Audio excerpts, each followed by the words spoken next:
Don't use, beware, not legal, use with caution. The list goes on and on and on.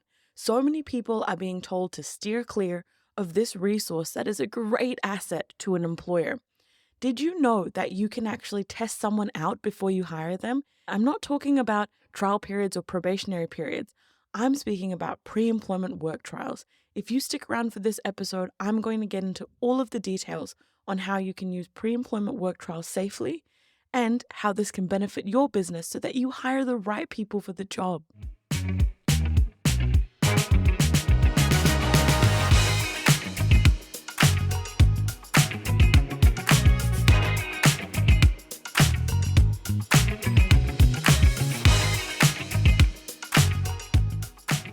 Hi everyone, welcome back to Law Lens. My name is Sanam and thank you so much for tuning in today. So, pre-employment work trials. Have you ever used them? I personally would always recommend and suggest it to hospitality businesses and businesses that are more practical, that they can test them out beforehand and they don't have to worry about going through all of the ebbs and flows of bringing them on board, especially right now with the trial period clauses only being applicable to people that have 19 or fewer employees. This is a great asset instead of using a trial period or probationary period. But as you can imagine, it can get complicated because you are testing someone out before you've offered them any kind of employment. So you need to make sure that you're setting up correct parameters and treating them correctly so you are not making it seem like they are your employee and they don't turn around and go, oh, but you already offered me employment, right? That's what this whole thing was. We'll get into all of the cases and all the information out there, but can I just say that this is absolutely something that employers can use? I was very fed up, to be honest, of seeing almost every single article saying that you cannot use this and you cannot benefit from this or be careful or use with caution. You just need to do it correctly. Now, of course, if you're dealing with something in particular in the workplace or you're really wanting to navigate this or look at templates and what to do, find someone in your local area that is a lawyer, that's an employment lawyer, and they will be able to help you out and they will be able to provide you with that legal advice. Before we get into it, you know what time it is. It is Laughs with Law Lens, where I give you a dry joke in every podcast.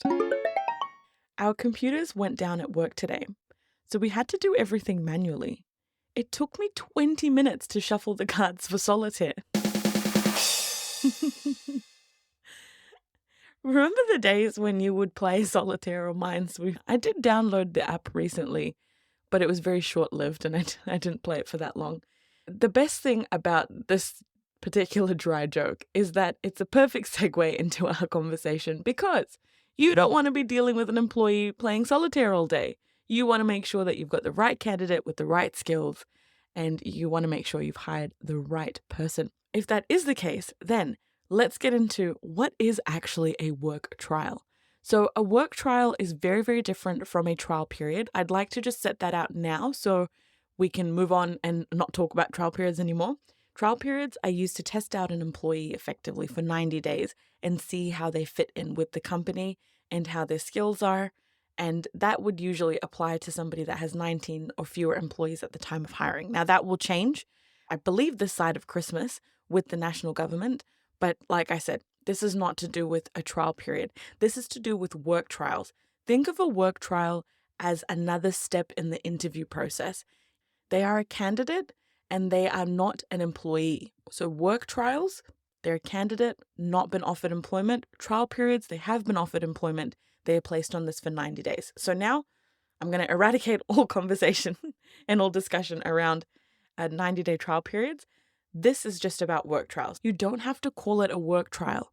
It can be a practical evaluation. It can be a practical interview. It doesn't have to be called a work trial.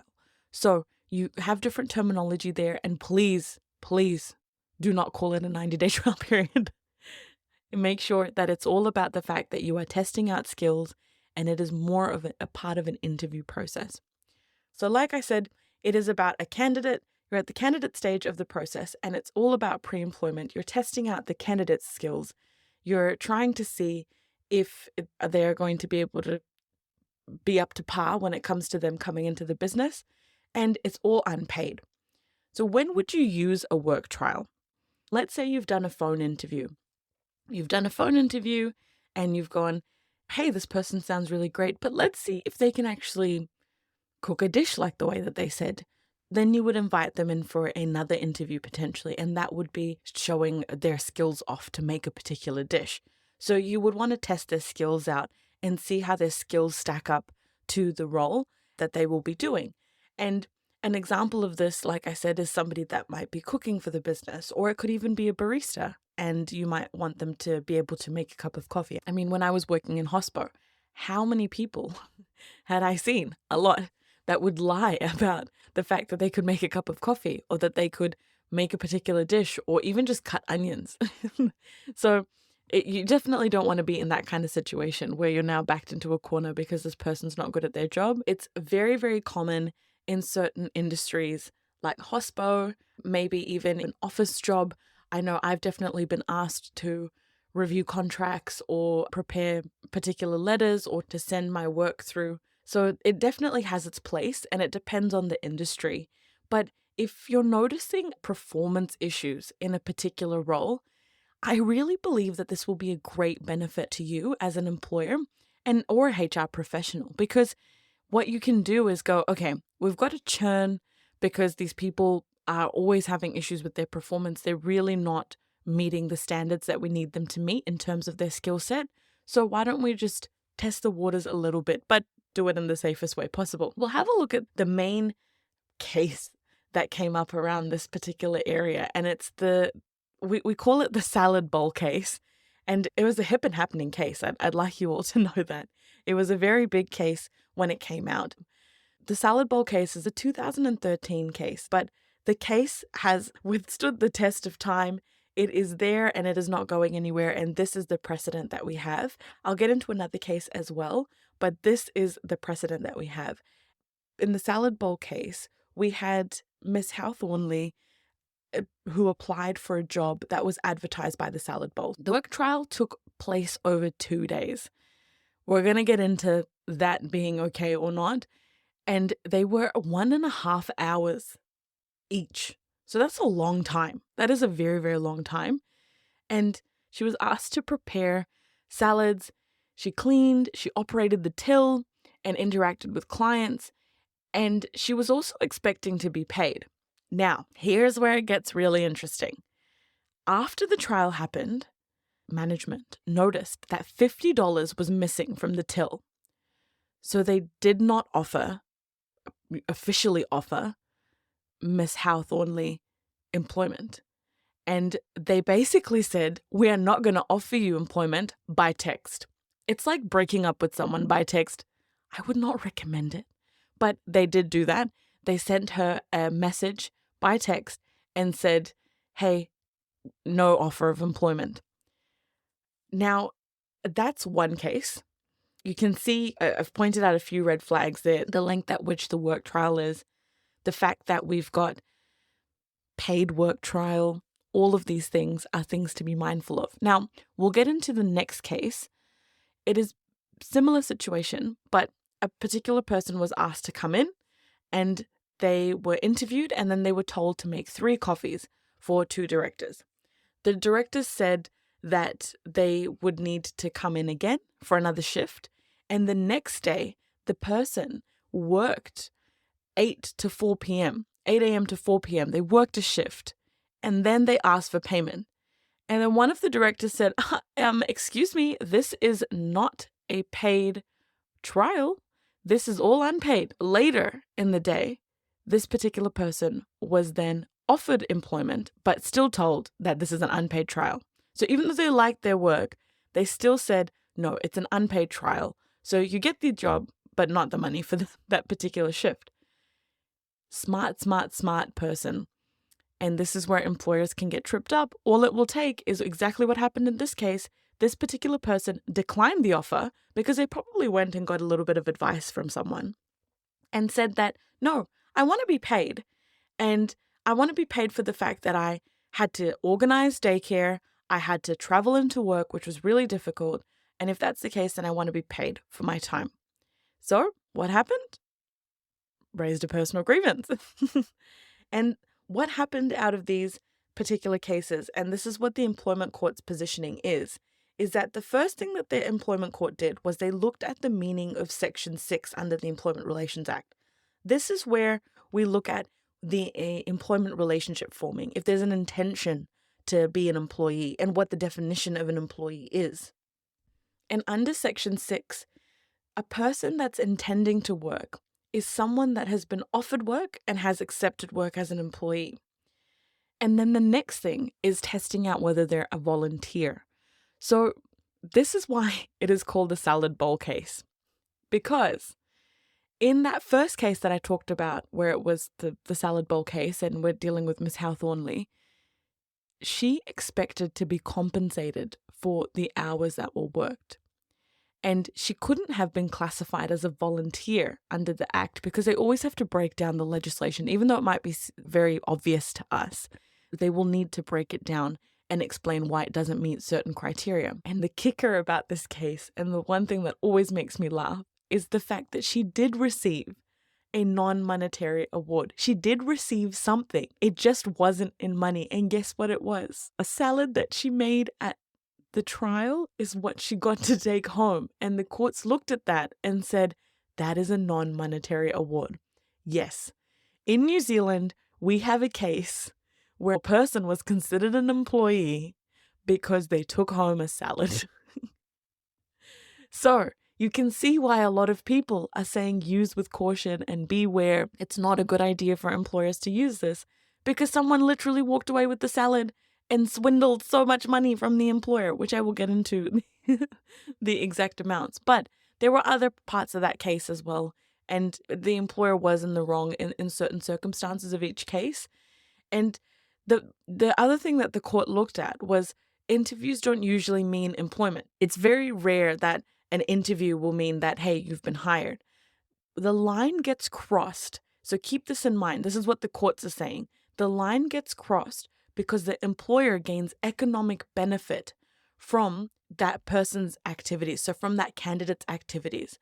That is the most critical thing I would say to a lot of people that are listening to this, is that you need to make sure that they're not doing anything for the economic benefit of the business. And I'm going to get into a lot more after I go through the court's positioning on what you can do and key takeaways on how to avoid all of that.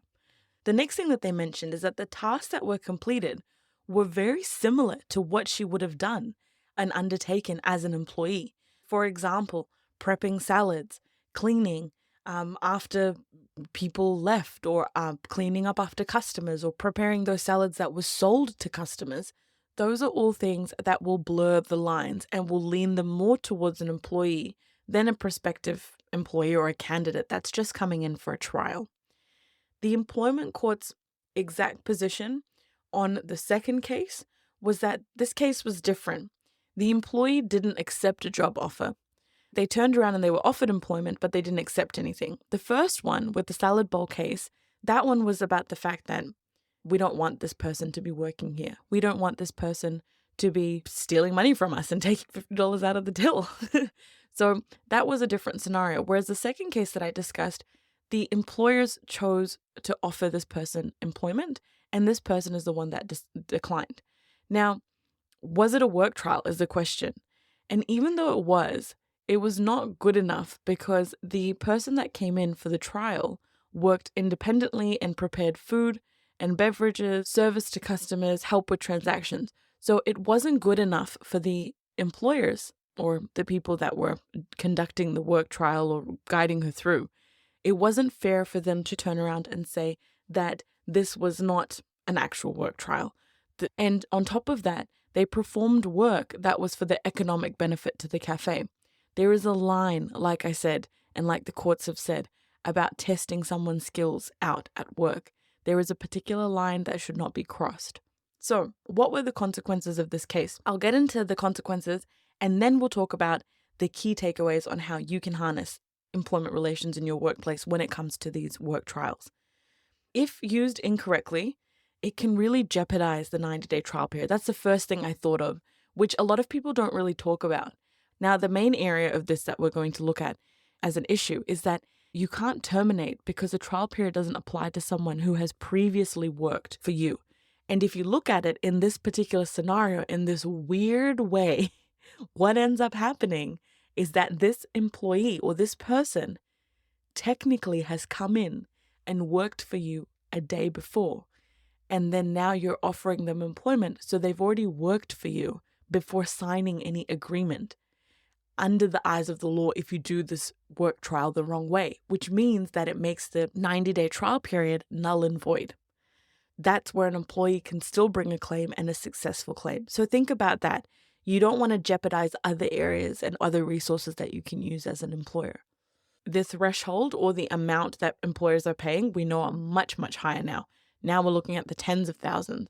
But these cases in their time, and the first case, like I said, was 2013.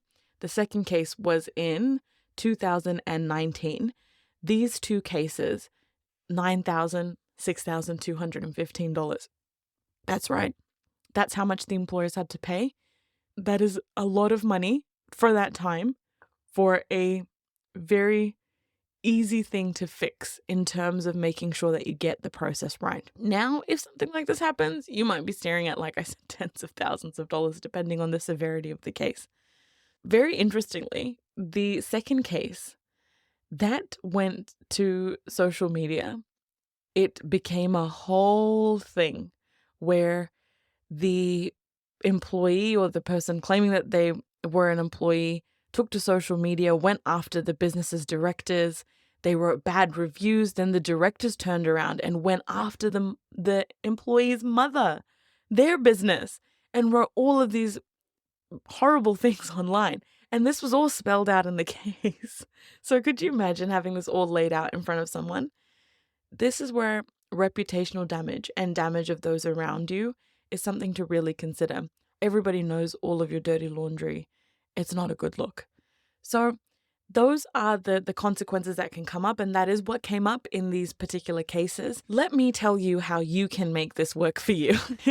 How can you harness work trials? How can you make sure that you do this area of employment law right? I want you to be able to use them correctly. And the first thing I would say is document, document, document. Make sure that you have everything laid out. If you are interviewing somebody and you've done the phone interview and now you're looking at doing the next stage, which is having them come in for this work trial, then make sure you've documented everything. Make sure it's very clear that you have a signature from them in a letter that lays out that this is a pre-employment work trial or a practical interview, sometimes what they call it. It's only being used to see their skills. It's part of the recruitment process. You need to explain the purpose behind it, that they're going to be coming in to show off their skills as a barista, that they'll be unpaid. Do not give them any kind of award. Remember the salad bowl? Remember the salad. So don't give them any kind of food. Don't sit there and say, hey, you've worked really hard today in your trial. Here's a free lunch on us. Don't. No kind of monetary or non-monetary award. Do not do that.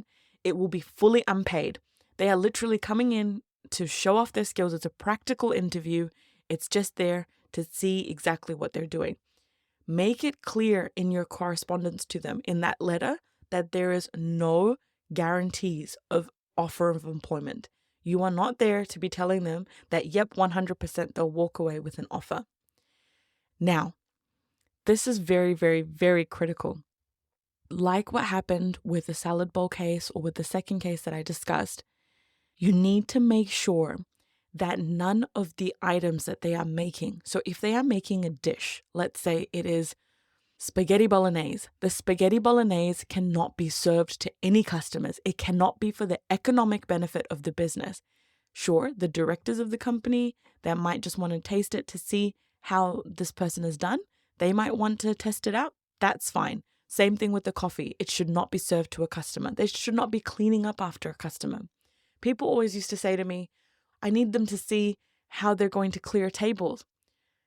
You're going to hate me for saying this, and I'm so sorry, don't shoot the messenger. But from the cases that we've seen, we know for a fact that cleaning up after customers have left, preparing food for customers, it's not okay.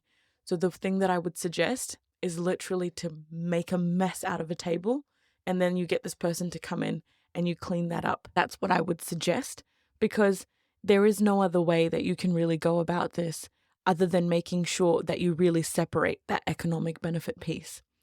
In terms of a time frame, I always recommend to keep it short.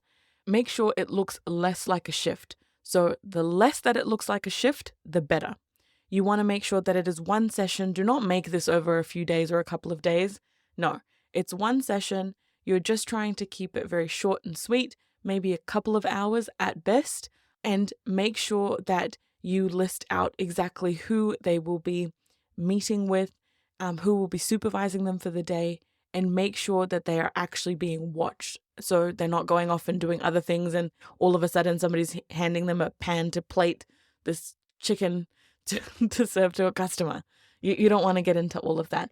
So those are the areas that I would say to capture in that particular document that you're going to put together, or that letter. So it's all about looking at what they're going to be doing, the fact that it's unpaid, the fact that they're going to be making something in particular, or what skills you're going to be looking at, the time frame, the fact that they are going to be supervised by a particular person, and that it is all as part of a practical interview. It is not employment, and you are not guaranteeing them any offer of employment. Make sure that all of this is confirmed verbally too. Do not contradict what you have written. Many, many times employers will contradict what they have written. Make sure you don't do that. It needs to all be the same, and it all needs to marry up. I brought this to you because I know with the new year, there will be always a bit of churn and people coming in, especially in particular industries. So I thought that this would be a great one to have in your back pocket if you are looking at doing pre-employment work trials. Whether you're doing work trials, practical evaluations, practical interviews, whatever you want to call it, I hope this was useful. Thank you so much for listening. Please make sure you follow, like, share, and let anybody know. If you know people out there that would be really interested in this, maybe they're a HR professional, employer, even an employee, reach out to them, let them know. I want to spread the word, and I really hope that this information is benefiting you. Thank you so much, and have a lovely day, night, evening, morning, whatever it may be, wherever you are, and take care, everyone.